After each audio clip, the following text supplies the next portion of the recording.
Welcome to the Tuesday Review. I'm Nathan, as always, joined by James, Callum, and Alum. How you going, boys? Not bad. Not bad. Happy to be here this week. Yeah, very good. We're all happy to be here this week. Yeah. A bit of a slower one this week. We've had a big couple of weeks in terms of, up-to-date and latest movie reviews and news. Mm-hmm. We're just going to kick back this week. Take it easy. Take it sleazy. Did you guys talk about John Wick last week? Yes, we did. You want to talk about it? We can talk about it again. What did you think? I thought it was overall a nice, good movie because I do enjoy some John Wicks. I thought Alexander Skarsgård trying to be a Frenchman. I think his entire focus was his accent, and I just did not like it. It's very cartoonish. I felt he needed to be more physically animated as well to be a proper Frenchman. See, he wasn't. You thought he should have been even more cartoonish. Yeah, no, he should have been acting out with his hands and a little bit of. He flair. was too reserved. He was too reserved. The French are always good bad guys, all right? Yeah, he was just focusing on the accent. I think he needed to be cartoon. Yeah. Cartoon, okay. yeah, fully. Yeah, and as racist as it may have been, that would have been proper. I did. Especially if they're framing him as some sort of royalty, French Exactly. royalty. He needs to pretend to be somewhat inbred. Yeah. I did. What? Royalty's always inbred. It's the thing. I did describe him as a mustache twirling villain. So you're saying he literally should have had a mustache, be twirling it. He need to always be drinking wine. Yeah. And, he need to be doing all the Frenchman things. It was just to me, the guy, the director said, focus on your accent. That's all that matters. And, do your best. And that's all he focused on. Yeah. Which I'm like, that's not a real Frenchman. He needs to be rude, extra rude. If you go on French, you gotta go proper French. He's gonna be torching cars over minor inconveniences. Yeah. Maybe also be bald. Have a baguette here and there. There was no baguettes in the scene. Did he smoke at all? Think that's true? Actually, yeah, I don't think he did. So there was missing a few things. Overall, thought it was a good movie and I appreciated it. Lawrence Fishburne as the Hobo King. I think he's the best. You got Morpheus and Neo, even though they're not in that movie. Yeah, but it's just a good time. Our nutshell was. Action, great. Story, bad. Yeah. You also saw Mario. We haven't talked about Mario with you, have we? Actually, can I say one thing about John Wick? Yeah. 4. I think it's the best looking John Wick. Visually, the cinematography was nice. Yeah. They have some choice locations. Like the lighting, the neon, and the camera work. The Arc de Triomphe stuff as well. Out of all 4 movies, even though the second one's my favorite, I think 4 is the best looking one. I'd say nice Euro car scene, Yeah. And they did a good the fight in the roundabout. Well, apparently James was saying on last week's episode that was kind of part CGI, part in location as well. So how they pulled it off and it looks so convincing. Again, props. Yeah. Because of the lockdown in Paris for COVID, they actually had an opportunity to shoot the real Arc de Triomphe while it was empty, which is never happened before. And then they recreated it like a road and cars in an airport in Germany somewhere, and then they blended it together, and that's why it looks so good. Yeah. But I wouldn't have assumed that it's it doesn't look like it's been just faked or staged. Yeah, but it's because it looks really good, and I'm like, there's no way they did that at their actual Arc de Triomphe. So but yeah, I guess that it's like a half, and I'm sure there's lots of other elements, but yeah, it was impressive. The last hour is just next level best action. With the staircase and the top-down shootout and stuff. You also saw Mario as well. What do you think about Mario? I think keep in mind that it's a kids' film. Yeah, we talked about that at length. It obviously did not have the most extravagant, convoluted storyline, which I didn't expect it to. But I thought overall it was a good film. It's fun. Yeah, it was fun. The good film as a kids' film. That my younger cousins definitely enjoyed, them being, a grade prep and a grade 3. They definitely enjoyed it. I think it had a good amount of kind of Easter eggs for, the fans. Considering what they kind of... You can just catch things here and there. That's probably where it's got its value for, an extra watch when it's out on streaming. Is to catch those extra Easter eggs. This and that. Yeah, I haven't seen it yet, so we're going to watch it when it comes out on streaming, and we'll talk about it again. In terms of voice acting, I thought... Chris Pratt did fine as Mario. He did okay, Charlie Day, did fine as Luigi. Yeah. I always forget her name. Anya Taylor-Joy? Yes. I felt she was bringing out too much of Anya Taylor-Joy rather than Peach. Yeah. There was quite a few scenes where I'm like, I could just picture her face. on Peach, and it's just her, the actress. Yeah. Rather than that was one of my problems why I didn't want to go to the movies to see it. I'm like, it's such a cold corporate decision to cast all these celebrities, and they don't even really attempt to do the voices of the characters. I'm not saying Chris Pratt should have done the full-on Charles Martinet, Well, did you see? Did you see? But Chris Pratt, really? Well, apparently he was doing a whole Tony Soprano thing, and they were like, cut I would have preferred that. Yeah, because the old Mario, the old Mario cartoon, what do you mean? and then live action. I killed my Goomba. Yeah, he was going full. Well, the article said he was going full New Jersey Italian. I would have much preferred that. I'm in waste management. Luckily, we don't have American Italians here. We just have Australian Italians. Yes. And so it's acceptable. I think James classifies technically as a woke boy, so we're allowed to do this. Yeah. It just the same way you're allowed to trash talk India, I'm allowed to trash talk the Italians. It's one of our few gifts, I guess you could say. But overall, like I said, if you're going in there expecting something great, you're not going to get it. It's just an overall, movie fun, with some Mario characters. It looks nice, though. It looks nice. It's fun. Yeah, looks quite nice. One of my favorite characters was from Mario Galaxy, the Lumily. The little depressed star who's very suicidal. He's like, there's nothing until the sweet release of death. And, that's like, Alan's sitting there laughing. The cousin's like, why is it funny? Alan's like, because it's so true. It's so true. Okay. We've been talking about how it's too much of a kids movie. I'm like, no, that's a joke for the millennials. That is a joke for the millennials. And it's just because it's so cute and always has this happy expression saying it. They get away with it. It's like a toddler's voice too. Yeah. It's like Ike from South Park. That kind of voice almost. Yeah. So it's such a dichotomy of a cute kid's voice and then talking such depresso kind of things. I'm excited for it. Now. That's probably my favorite character. If they put that in the marketing, I would have been like, I'm coming with you boys. Yeah, that was probably what made it for me. I'm like, I like it. I think I mentioned this when we did our actual review with friend of the show, Jake. I was like, one of the problems is that Luigi was barely in the movie. He was just a plot device for Mario to get motivated. So it was a Mario film, not a Mario Brothers film, if that makes sense, So I hope that's one thing. That's another thing I should say. That's another of the many things that the 93 live action film has over the new version is that that movie is about both brothers. That's right. So when we watch the Mario movie now, you're saying we have to watch the old one first, and then back to back, so we can have the full comparison. We should do that when it comes on streaming. We'll watch both. I'm down. Okay. Have you seen the old one? No. Oh, really? You've never seen it? I know. Oh, wow. Okay, no, we'll definitely do that. We might have to do it at yours so we get the full. We'll plan it out. Well, James has the Blu-ray, so we can watch it the way the Lord intended. Yes. And when the new one, the animated one comes on streaming, we'll do back to back. We'll do back to back. Because the new one's only what now? It's like 90 minutes. Yeah, 90 minutes. So. Yeah, the old one's not that long either. Yeah. So, excuse me. I apologize, gentlemen. The Mario movies, it's definitely going to be a franchise. It's made bank at the box office. There's no way Nintendo's not doing more. I mean, it ends on like a stinger. So but it was always going to. But it's making like $1 trillion every day at the box office. Yeah. So it's they're going to make another one. Hopefully, they can focus more on all of the characters and not just Mario. And hopefully they can do that Luigi's Mansion movie that we were talking about last. Make it like an R-rated gritty horror. From James Wan. With that animation, a Luigi's Mansion movie, that would be pretty cool. Yeah. Like a really good. There's a good. Well, they reckon Illumination's going to be doing all the work because they're the cash cow now. That's what we talked about last time. Is they're just going to churn them all out, and they're all going to look the same. But I'm hoping that the Luigi's Mansion one can at least be done well in terms of structure and story. If it's the same graphic design wise as that's fine. They'll look amazing. Yeah.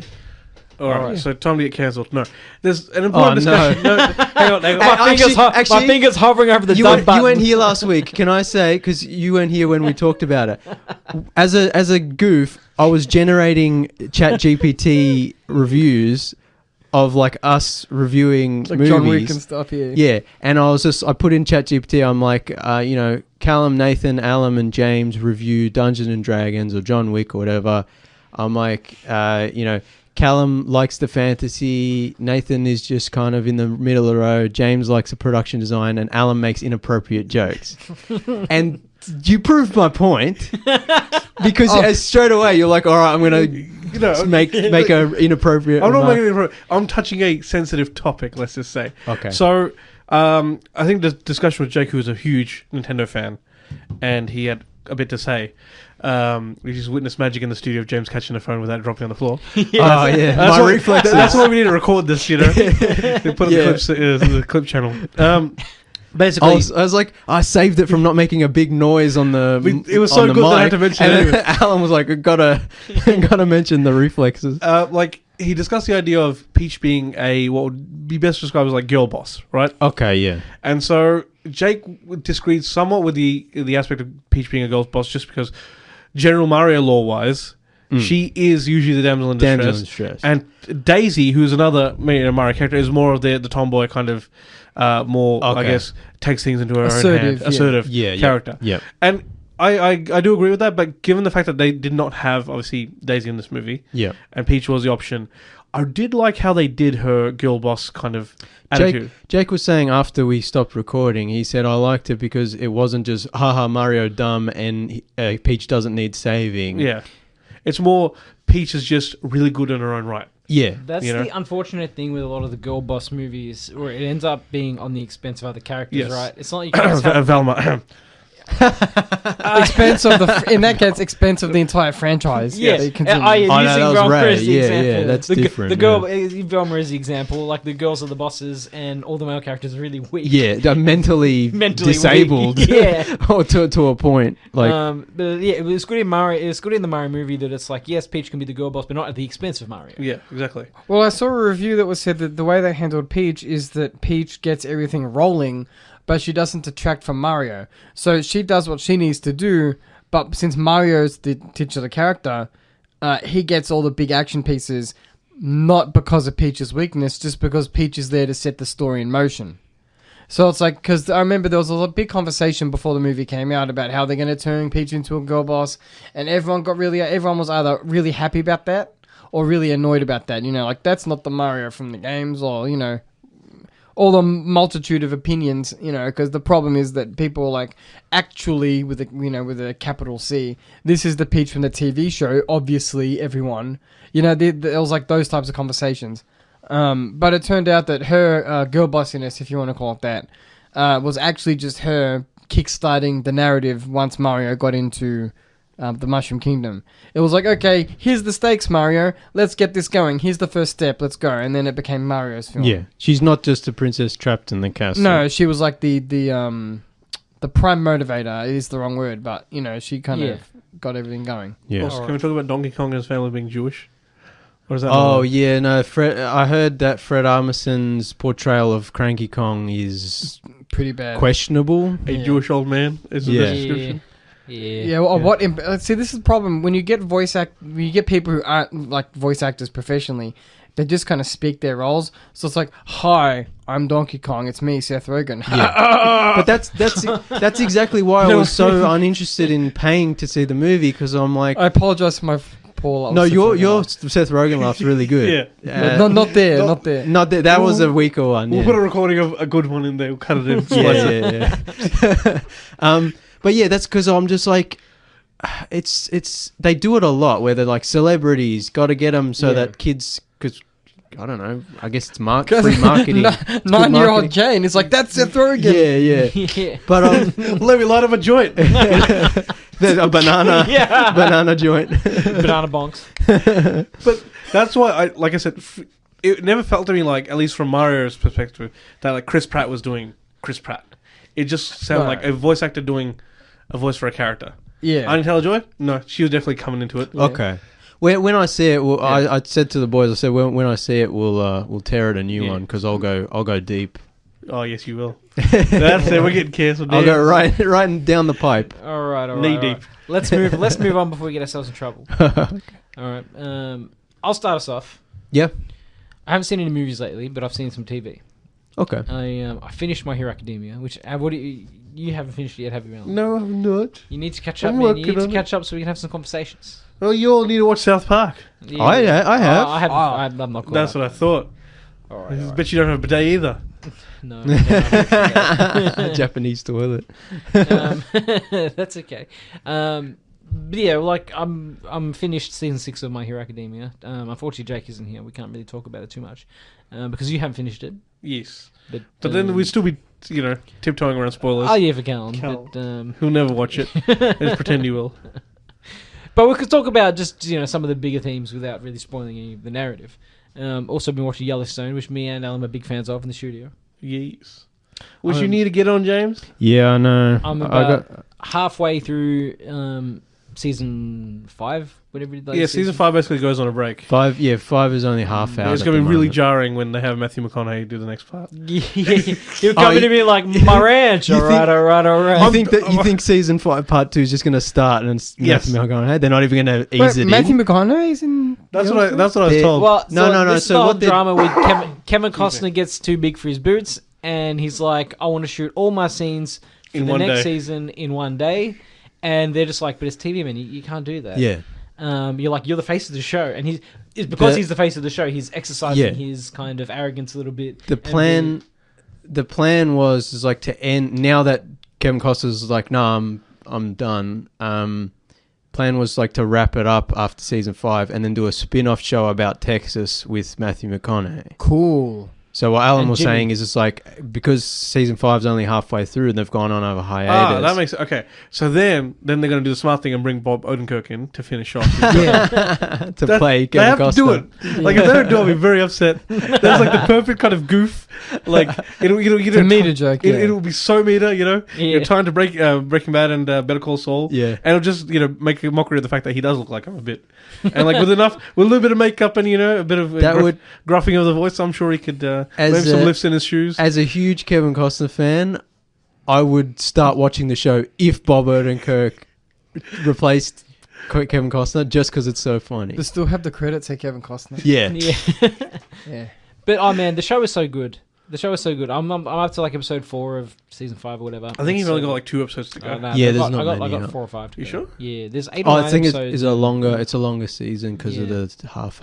But there's 4 or 5 episodes on stand at the moment, and then there's going to be like 2 or 3 when they come back from break. Like you'd think that some show about some dudes on a ranch would not be that, crazy, but it gets so in depth. It's like so many people's stories. There's Native American business affairs going on. It's like Longmire meets The Sopranos. Yeah, essentially, Longmire. Well, I think we talked about it as like Succession on a ranch. Essentially, yeah. It's Succession on a ranch. That's fair. With a little bit more crime. Yes. Yeah. It's more just enough crime to Sons keep of Anarchy. Yeah. Basically, it's and then it's like at the end of it, there's like brought to you by your local, beef farmers. This is what we'd have to do to get the beef to your plate. Please pay a little bit more.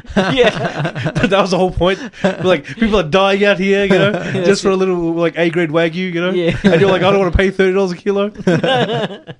But no, it's such a good show, man.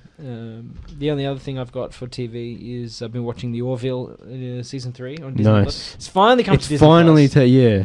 After years of being stuck in SBS prison. SBS, I love SBS, don't have a problem with it. But their streaming platform on Apple TVs is garbage. It's not good. It's substandard definition streaming. Yeah. Like I have the amount of ads is... Ads I can ignore. If it was good, if it had a good looking bit rate, I can get past it. Yeah. Because I love the Orville. Yeah. Problem is, I have 100 megabits. I shouldn't be watching like 540 potato quality streaming. Yeah. Anyway, it's on Disney. And finally. Season 3 is amazing, man. It's some of the best Star Trek. I've been messaging James privately about some of the episodes. Yeah, because I watched it when it aired in the States, and and each episode is like 90 minutes long. Oh, yeah. And because now it's Star Trek with Seth MacFarlane? Yeah. Yeah. That's the one where the guys lay eggs? Yeah. Borders. Mocklins? Yeah. Yeah. So it's funny. Me and Nathan were talking about Star Trek last night. So every now and again, like most masculine men, I get on YouTube and I look up. I'm blanking. I'm having a COVID moment. Yeah. Captain James T. Kirk. what's his name? William Shatner. Shatner doing his rendition of Rocket Man. Because it touches a piece deep in your soul. Have you ever seen that? I don't think I have. We'll show you after the show. We'll go to a break soon, and you'll have to look it up. It is amazing. And I said to Nathan, I can already hear it. Sometimes I'll be walking around and I'll just want to start watching Star Trek from the start. It has there's that deep cultural influence. That's what I started years ago. I started with original series and I did Next Gen, Deep Space Nine, Voyager, and now I'm going to watch Enterprise when I have time. Yeah, because Star Trek is such a touchstone of science fiction culture, but it's like you forget how, like, I mean, we've talked about it on air, off air, around air. Yeah. About how hopeful and positive and wonderful Star Trek used to be. Yeah. And I'm like, and the Orville continues that tradition, you know? Yeah. It's that thoughtful, really interesting sci-fi that it looks at humanity and it says, dilemma, this is what we could be. Yeah, you know, this is how we should be looking at problems, not in the Discovery way where it's everyone's like, I'm aggressive. Star Trek in modern times has moved away from that as well. Yeah, with Discovery, with Picard, and some of the newer programs, they're very moving dark. Away from kind of what the ideal Star Trek would be considered, right? Yeah. But I just love how season 3 specifically is just so aggressively classic Trek. The Orville is. I mean, all the seasons have been, but season 3, Seth MacFarlane's just like, okay, Hulu's giving me more money. It's like 90-minute episodes, also, bigger budget, more action, more set pieces. Network TV, but there's less people to upset. Yeah, and he's like, but also just unapologetically, like, here are the problems we are facing in the Trump era. Yeah, 100%. It's great. Because Seth MacFarlane writes and directs most of the episodes in the season, right? And they're all like 89 minutes long, and a lot of them deal with a problem, right? And there's a couple of episodes where there's very specific social sort of problem that we face today, where Seth MacFarlane's like, oh, look, I just don't give a shit. This is how we need to behave moving forward. Like this is like a dilemma. Like one of the episodes involves trans issues, for instance. And like it's like an hour-long episode dealing with this situation. And it's handled very well, and the message is like it's amazing. The whole episode's amazing. It's a very slow character-driven episode. The one Tale of Two Topers. And it's amazing. And all the episodes are like that. They each deal with something different. Because I suppose when you have room to breathe... Well, that's what classic Star Trek is. Exactly. You got a moral when you have time to breathe, you can tell a complicated story. Yeah. Exactly. You know, it's not like a 29-minute rush through whatever, or 25 with ad breaks or whatever it used to be. Yeah. But no, like, honestly, like, the Orville... I kept saying to Nathan, I'm like, just wait till you get to episode 5, episode 6. It just gets better and better. Yeah. Like this season 3 was really quality, and I hope they do another one. But at the moment, it's looking kind of. I think the last episode I watched was Twice in a Lifetime, which was a good one. That's a Gordon-focused episode. Okay, yeah, I remember that one. Yeah. Before we move on from the Orville, I should point out that there's actually a Family Guy rendition of William Shatner's Rocket Man, which is Stewie singing William Shatner's Rocket Man in the same delivery. Which, if you're a Family Guy fan and a William Shatner fan, definitely check that out because it's hilarious. I can hear that as well. Yeah. As for video games... So from a person that's, I guess, on the outside of this, I watched a bit of Stargate back in my day. I love Stargate. You know? Do you watch the movie? No, I don't think I did. This was like just some 90s Stargate action, whatever was on TV at the time. And a man that's definitely appreciated all of The Expanse. Would the Orville interest me? Yes. Yes? The Orville's a bit like lighter... It's like more like Star Trek. The Expanse is very dramatic. Yeah. And like quote unquote realistic. And Stargate's very. It's a great time. Stargate's very action adventure. I think so. The Orville is like more action adventure, but like with classic Star Trek like moral. And I guess it's got a few you'd like it because Seth MacFarlane's got Seth MacFarlane humor, but it's not. The scene I watched was about the egg, and he's like, "Was it a big egg?" You know, like it's got those jokes, but it's not like Family Guy where it's just like joke. He doesn't find a chicken in space. Yeah, and it's exactly, and it's not lowbrow all the time. It's like a little bit of a lowbrow joke, and then just season 1 is the griffiest. Yeah. Because that was like Seth MacFarlane had to get his foot in the door with Fox to be like, I want to make a Star Trek show. Yeah. And they were like, but you're the funny man. He's like, fine, I'll make it funny. Yeah. And then season 2, when the show did well, they let him... He played my trap card. Jokes, yeah. And then they let him focus a little bit more. And then obviously didn't do that well because then it got moved on to Hulu. I don't know how it did. Yeah. He was like, jokes, I was Roddenberry the entire time. Yeah, that's it. Yeah. And season 3, he's just like, no jokes. Season 3 is epic. Like, see, everything about season 3. But season 3 is hilarious, but there's less. Funny, it's less jokes. Yeah. But like, you got to take into context that season 1 and 2 were like 45-minute episodes, and season 3 is like 80-minute episodes. So all the episodes they're bigger. Different, and the budget went up for season 3 as well. So like, season 2 and 3 are just amazing science fiction stories specifically. Season 1 is still great. But it's less. It's a bit of a goof. It's less focused, I would say. Okay. Just a little bit. Yeah. But season 2 and 3, you would love. We'll watch it.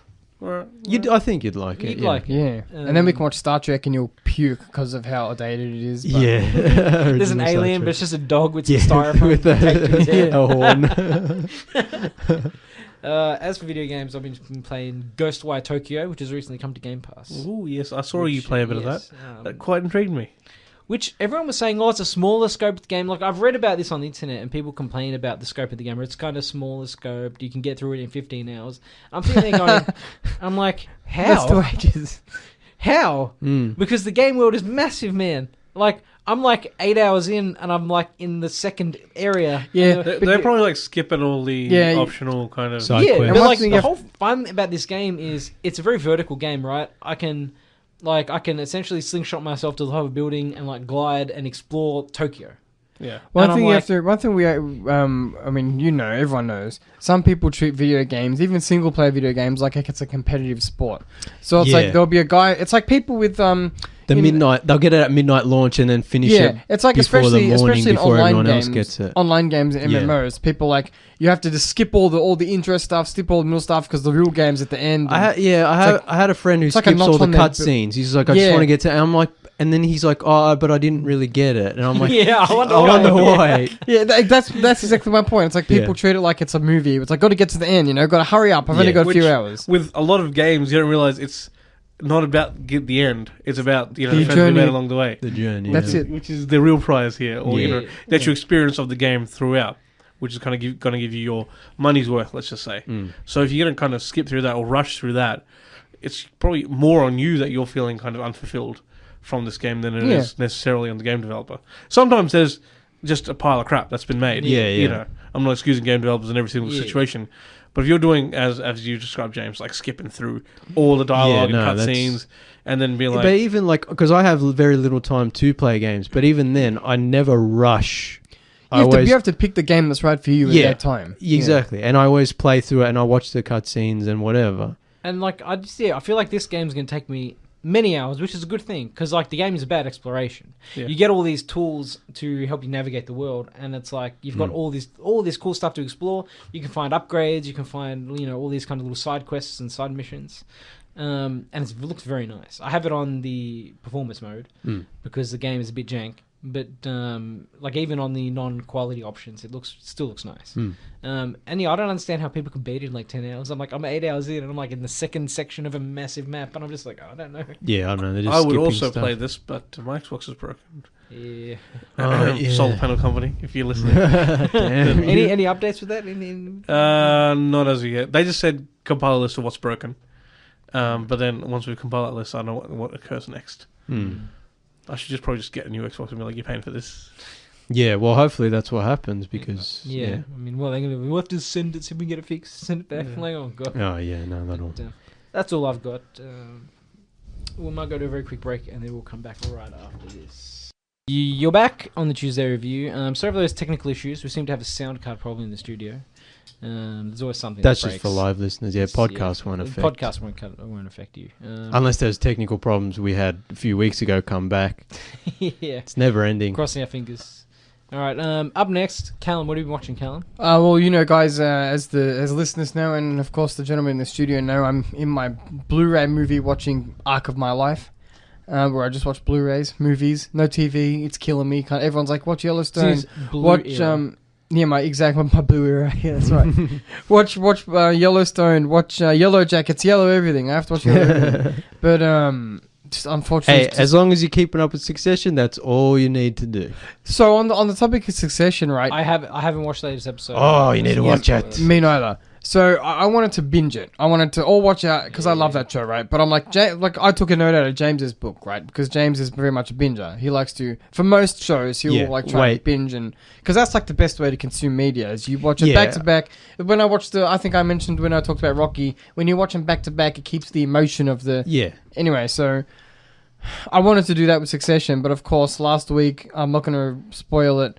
But it was a big episode where a lot of stuff happened, and then it was all over the internet. There were newspapers talking about it, and I got spoiled. So, anyway. I like to binge generally, but for a show like Succession, I was like, I hook it to my veins. Same with Severance. Severance, like week to week, got to hook it to my veins. Like no waiting for that. So anyway, I'm still watching Blu-rays. I watched. I won't talk about it now, but just for listeners who are totally not interested in what I've been watching. Prisoners by Denis was, still holds up. Phenomenal looking Blu-ray. Yeah, good movie. But I rewatched Beetlejuice, which is interesting because they keep talking about making a sequel. I hope they don't. But also we talk a lot on the show. We complain a lot on the show about dark looking films and like the CG and stuff like that. And I watched Tim Burton's 1989 on early. I can't remember. 88. Yeah. I'll look it up. One of his early movies featuring Alec Baldwin and Batman. Michael Keaton. And of course... 1988, Beetlejuice. And of course Winona Ryder as the wonderful Lydia Dietz.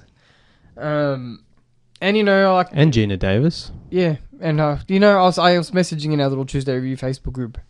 What a wonderful movie it is, because even though it's like a dark-looking film, Tim Burton was such a master of lighting and colour that even in the dark scenes, you still have these vibrant colours, like Alec Baldwin's red shirt pops. Yeah. Even in the underworld scenes, you get this really strange ethereal green lighting, and just the designs of the costumes and the characters are so interesting. And if that was, I know we say this all the time, but if it was made today, TM, it'd be like dark browns and ugly, and the lighting wouldn't just be right. It'd look dark and dim. You wouldn't be able to see what's going on. But even in this film, in the darkest of scenes, you can actually see everything. Yeah. Because like we were saying, they used to know how to light scenes. Back in the day. And Tim Burton, of course, was a master, of everything, not just puppetry. And it's such a strange, wonderful little PG family film. It's just dirty and funny and fun. Yeah. It's... Michael Keaton played Beetlejuice? Yeah. That's twice it's been said now, so you don't know more Beetlejuice. No. Oh, don't say it. I nearly said it again. And we watched, a while ago, we watched Missing.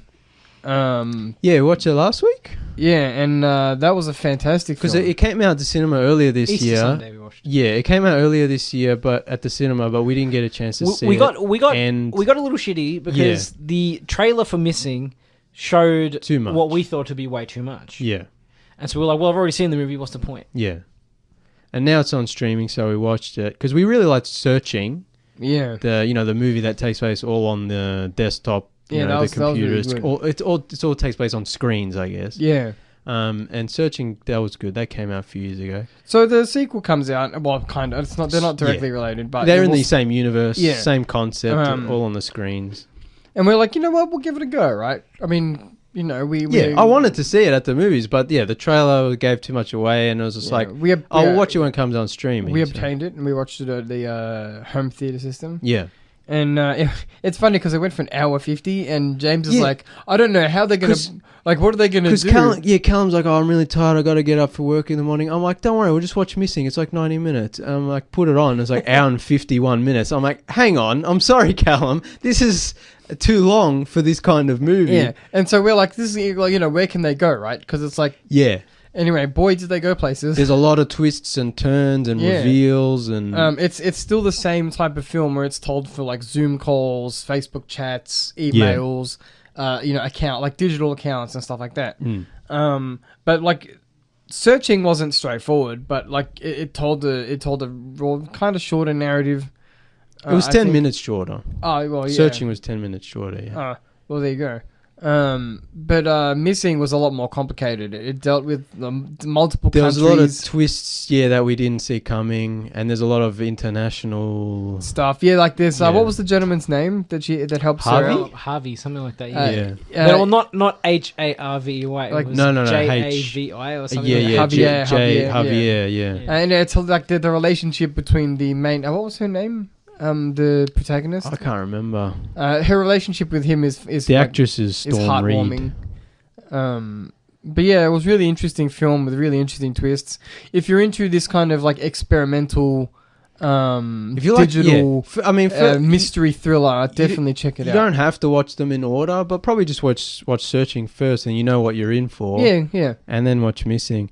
And I was talking to the boys after we watched it, and we agreed that it's good that after Searching came out, they didn't just rush Missing into production and it came out the next year, because it would have felt really stale. Yeah. But because Searching came out like 4 years ago or something. We were kind of ready for another one. Yeah. It's just like, oh, cool, another screen kind of based mystery thriller. Yeah. And, if they wait another 4 or 5 years and do another one, I don't know what they'll do, but that'll be cool too. But if they rush them, it'll lose momentum, and like I'll probably lose interest. But I'd watch another one. The only other thing I've got going on is I started watching Beastmaster. I just put it on for half an hour before bed because I get up really early in the morning.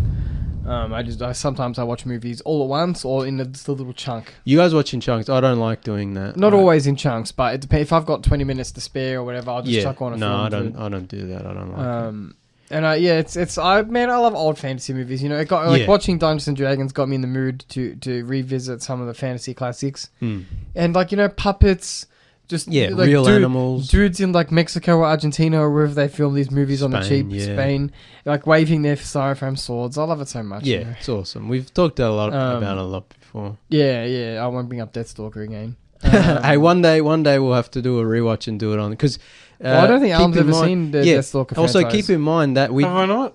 I watched it at Daniel's one time. Yeah, but then Sarah got weird because she was like, "Why are you guys watching an adult film?" And I'm like, "No, you don't understand." And we turned it off. Anyway, isn't Deathstalker the one where he rescues a chick who's about to kind of get... He appears to then continue the act. Very, I'm not so sure we watched some of that at your house. If not one of them, if not two of them. Yeah, I'm pretty sure I've watched at least one of them. Deathstalker 2 is legendary. I've definitely watched Deathstalker 1 at least. I was going to say, because keep in mind, we reviewed that on the old show years and years ago, and those episodes aren't available anymore because our podcast host died. So one day we have to do the Return of Deathstalker Tuesday Review edition.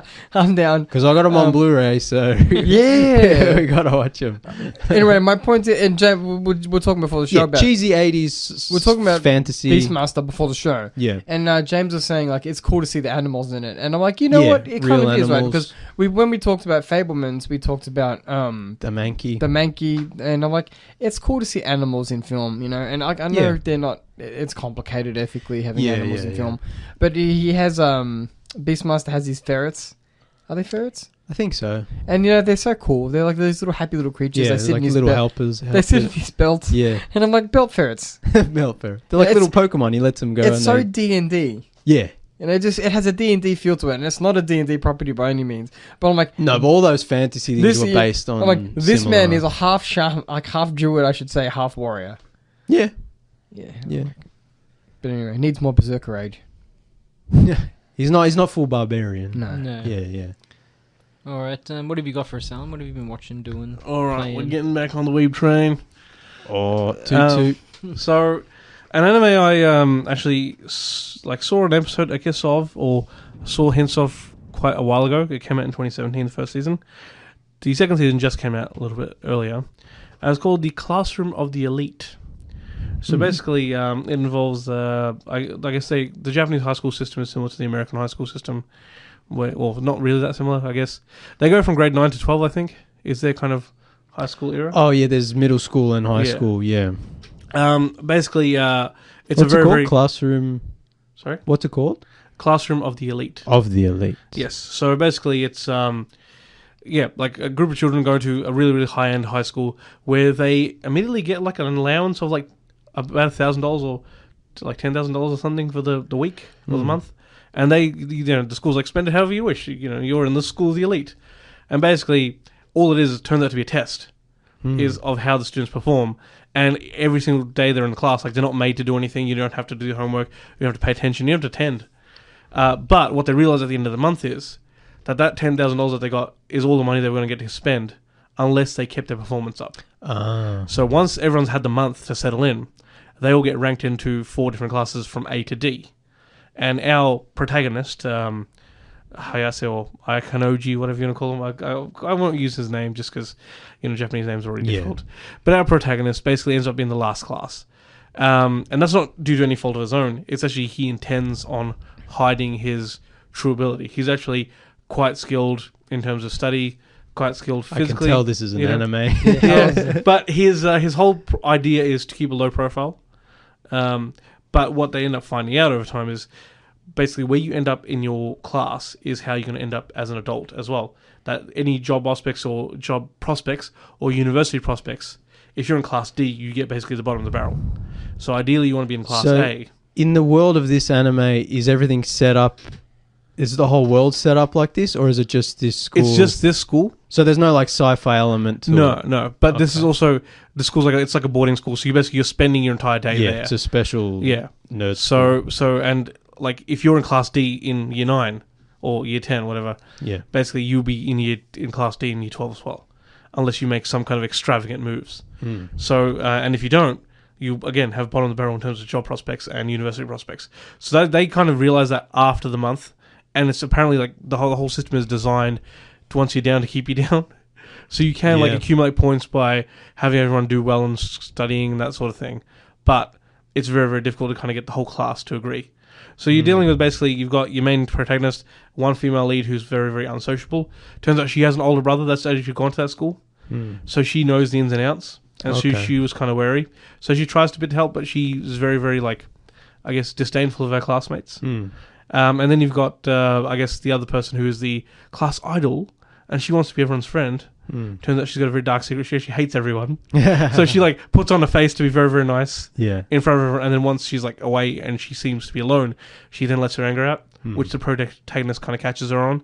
And then she threatens to kind of, get him in trouble for some kind of abuse.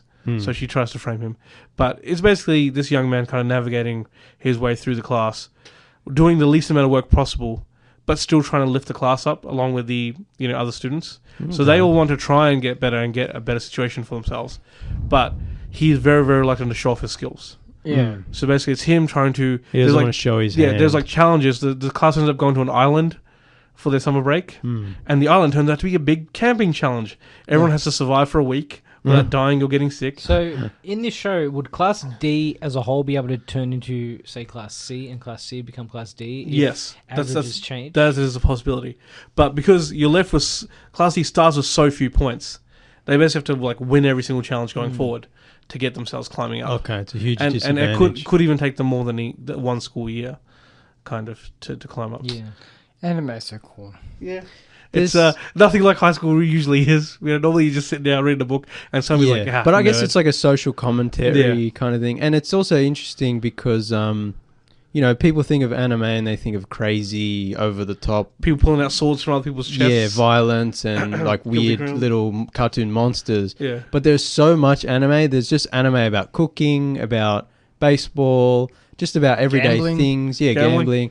People going to work. It's just there's different levels of anime that people don't understand. There was literally an anime based on people fighting each other over half-price bentos after during the evening at a convenience store. The whole series is about that. 12 whole episodes. People literally again. Most animes are based, because of the crowd, late high school audience, sometimes early university. And this one involved, I guess, both groups. But yeah, it was basically, some guy who didn't have money for dinner after high school. Dinner during high school. So he'd try and get a half-price bento, getting the crap kicked out of him in the first episode, and then realizing that this is actually a big game, that everyone that comes to the shop during closing time has to fight their way to get themselves fight for the discount. Yeah. Now, I think like I guess a lot of movies and shows in general are about high school kids growing up, and so school is involved. But I feel like Japanese and anime specifically, there's a lot of school involved. Like there's like Assassination Classroom. My Hero Academia. There's My Hero Academia. You know, there's one I called Parasite, where he goes to school and Parasite. That is one of the A-grade animes. Oh, it's so good, so damn good. Even like Evangelion, like they have to go to school after they fight giant robots. It's just like obviously, it's like still gonna handle that assignment, debut. And I guess it's also a cultural thing, like the studious Japanese student who harbors a secret. He's actually a superhero or something. I don't know. I mean, the truth is, it never ends in Japan. That's why I'm having lots of problems right now, right? Well, it's like they got the whole school issues. It's like and school is really important, and then you're a salaryman, and you work 20 hours, you sleep 4 hours, and working on the train. There's a reason the suicide rate is so high. The birth rate is so. Everyone's like, why is the birth rate so low? There's no time. Yeah. Like that's living in your parents. You sleep at the office. That's why it's so That's the whole reason why like people are like, why is there no animes about adults? It's like, well, do you see what they do? They wake up, they go to work, and they come home, they go to sleep. Yeah. Even the people who make the anime are slaving away. Well, the whole thing is the adults, they read manga on the train like real people, right? Yeah. That's what they do in Japan. They don't watch the anime, they read the manga on the train on the way to work. It is still the like most growing hobby under 30s, like in Japan. It's not like it's because obviously here there's a we'll call it a societal issue with anime. And that's what I was trying to say is animes. There's so many different types of animes and there's so many different types of manga. Yeah. Here, because it's exported to us or imported to us, and only the weebs and the nerds and it certainly has. It's got its own. It has a stigma about it outside of Japan. Whereas in Japan, it's just like the old 60-year-old businessman is reading. They treat it more like train. Regular novels. Yeah, it's funny. And they have them at the newsagents. There's like piles of different. You get a weekly Shonen Jump. You know, you pay your whatever. Yeah, and there's the crazy over-the-top sci-fi fancy ones, and then there's like the more realistic domestic drama ones. Imagine being on the train to work, and then there's just like a bunch of people reading Vertigo comics or Image comics. Ah, that's the dream. I know, and there's all different people of culture. You know, just an old grandma reading Sandman and and then there's this like Preacher. And the reason why I've always, I think for me, it's appreciated is, you know, I liked Pokemon stuff as a kid, which is one, you know, more of a child-based kind of thing. But it's also, I've always seen it as a medium to tell a story. Yeah. And if you're telling a story through, like, as it starts off as a manga, it is, as long as you've got a certain level of skill with drawing, it's such an easy way to start a story. Yeah. And kind of it's very accessible give that to the world. Whereas again, if you try and do a show, you want a live action show, actors, you know, studios, places to rent out. Well, a lot of even in the West, like a lot of movie ideas that don't get to fruition, sometimes they end up as comic books or novels or short stories. And like it's just that step up from books. Like written, I guess, novels and stuff where you got that added animation of or pictures of kind of describing kind of what's going on that you can like, you know, I guess you don't have to use your mind. You can kind of see what the author meant with some of their character designs, that sort of thing. Yeah. Because, you know, I do a lot of audiobooking at least. Yeah. And so I'm reading the Dark Tower series right now. And so I've got, you know, the gunslinger in my mind of this, you know, tall gentleman aging, you know, a bit of grey hair here, a bit of thinning hair up here, you know, has two guns. Obviously, it's Clint Eastwood. Some Colt 45s, you know. Yeah, maybe Clint Eastwood. Yeah, he's basically just Clint Eastwood. Which is fine. Yeah. But, you know, it could be somebody else designed. It could have been an Idris Elba that, you know, let's say if somebody had somebody had drawn like that. I'm not mentioning the movie. If they did make a movie. I'm not mentioning the movie. Thank God they didn't make a movie. That's what I was going to say. But yeah, it's just, you're left to kind of, I guess, rely on your own media experiences. Like the thing I appreciated about The Expanse and reading the books of The Expanse after watching the show was the show gave me characters to kind of work with. And to the show's credit, they actually did very well to find characters that would fit how the book described them. Yeah. Except for the fact that... they're casting the actors to except fit for the fact book. that if you're from space, you're supposed to be 2 meters tall. I think if you try to just select for people that are 2 meters tall... That doesn't make sense. Shouldn't you be shorter? No gravity. Your bones grow longer. Yeah. I guess they could have given them all lengthening surgery. But same as the Martians as well. They're about, you know, usually nearly 2 Same minutes. as Hyperion. Like our main character, James Holden, is supposed to be the squat earther. And you see the show and he's like the tallest guy there. And it's just like, okay. But if you're floating around all the time, you're not building as much muscle mass. Yeah, so they're skinny, but they're tall. Oh, they're just tall and skinny. Yeah, they're tall and skinny. Yeah. Usually not very muscular. And so when they go to Earth, especially if they're completely... Yeah, they're crushing. They get crushed. They need to have like gravity meds and stuff, like train for like years before they can come to a high G planet. But again, on Earth. being a live action show, you can't be like, all right, casting call for NBA players. Yeah. Because, I don't think you're going to get very good actors out of it. Yeah. So if there was like an Expanse comic, I'm not sure there is. But there might be. That could like, again, show the characters They're making as a book a Telltale game. Are they? Yeah, they are. Oh, yes, they are too. Yeah. But I can't trust Telltale. After, they took on how many projects and they collapsed, and then The Wolf Among Us is still waiting for the season 2. They spread themselves too thin. It's coming eventually. It's coming. I've been waiting for 10 years. I think I actually have at this point, nearly. It sounds ridiculous, but it's close to that. Yeah. I'm just going to look this up now. You guys talk in the meantime. All right, James. I watched Akira. You got a minute, James. What have you been watching? I got 1 minute.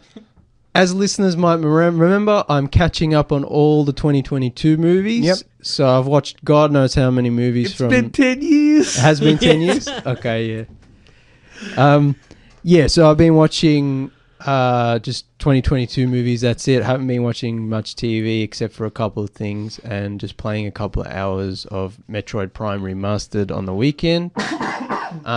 That's really good. I'm maybe a little over halfway, so hopefully I'll be able to finish that in the coming weeks. I did watch, or I've been watching Succession. Obviously, that's the most important thing.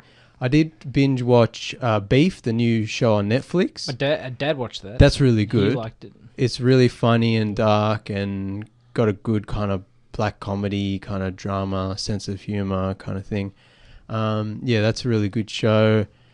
And that's it. I won't go into all the movies I watched because I've got about maybe 6 movies left from the last year or so. So we should do a proper episode about That's what I'm thinking. Is like once hopefully I'll finish those in a week or two, and then I'll sort of compile a list, and maybe we'll do a sort of 2020 review. Yeah, 2022 in review, kind of James's top 10 or something. Yeah, I won't go through all of them, but I'll have like my main ones. Won't be exhaustive. That'll be good. Yeah. So look forward to that. Keep an ear out for that. That's what we've got, I guess. We're all happy? Yeah. I reckon that's all the time we've got for tonight, everyone. Thanks for listening. Please like and share the Tuesday Review Facebook page, Instagram and Twitter at Tuesday Review AU. Maybe not the Twitter. We're hoping to, if we can get a YouTube start or something, we're hoping to maybe Twitter's wearing get me rid down, of that. but we need even Nathan at this point is we like need the visibility. If you need to contact us, send us an email at either Alan, Nathan, Callum, or James at TuesdayReview.com. Not the Tuesday Review, at Tuesday Review. We still have the Outlook address that I've talked about, but maybe we'll change that to... I'll talk to you about that later, Alan. But yeah, we're getting a website maybe set up. So you're getting professional. If I had my way, you'd be able to read our rants long form on the internet. If I had time and energy, I would... Here's why I love Star Wars, but it sucks. Yeah. 50,000 words. Oh, I could... I've talked about it before. I could write multiple novels, like War and Peace length, of how bad the prequels are and how good the originals are. Speaking of hate watching, we need to start watching SmackDown and Raw weekly, and then do like a wrestling corner as well. Oh we could do that. And then Vince comes back like the mustache twirling villain you wanted in John Wick 4. Yeah. Oh no. Oh no. Alright, that's all, everyone. Alright, we're done. Alright, I'm hungry. Let's go. Yeah, I'm hungry. Let's go. We'll be back next week. Adios, cousins.